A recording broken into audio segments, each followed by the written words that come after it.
तेरी मेरी एक जिंदगी एपिसोड 1।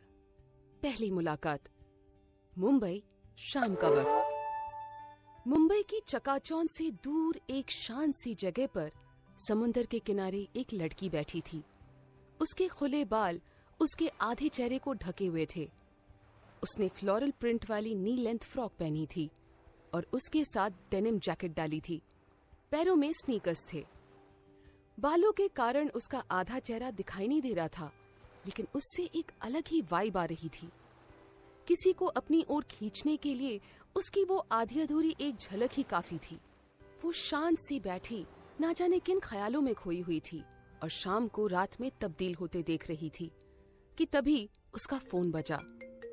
फोन पर दूसरी ओर से एक 40-45 साल की औरत ने गुस्से भरी आवाज में कहा, कहाँ मर गई महारानी? घर का काम कौन करेगा? रात होने को आई है, अभी तक खाना नहीं बनाया और ऊपर से पता नहीं कहाँ मुंह काला करवा रही है। ये आवाज मिसेस लता शर्मा की थी, जो पाखी की सौतेली माँ थी। उस औरत की ऐसी बातें सुनकर पाखी की आंखों में आंसू आ गए। उसने खुद को संभाला और उनको जवाब देते हुए बोली, मैं आ रही हूँ माँ।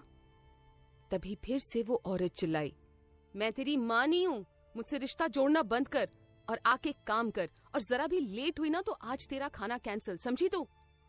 ये बोल उसने फोन रख दिया।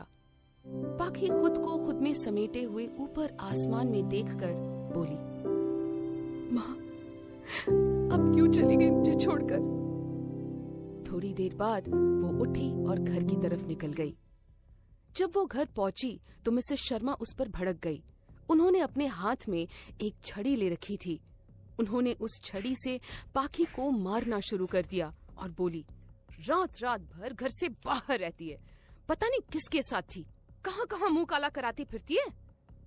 उन्होंने पाखी को तब तक मारा जब तक वो बेहोश नहीं हो गई। जब पाखी बेहोश हो गई तो उन्होंने एक पानी का ग्लास लाकर उस पर डाल दिया, जिससे पाखी चौंक कर उठ गई। उसके शरीर पर छड़ी से लगी चोट के निशान बन गए थे, लेकिन जिस्म का दर्द दिल के दर्द से ज्यादा नहीं था। उसे तो इन सब की आदत पड़ गई थी।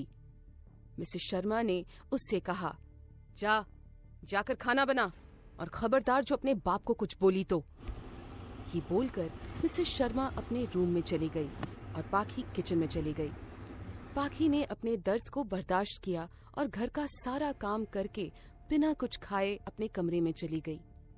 उसने खुद को कमरे में लॉक किया और रोने लगी।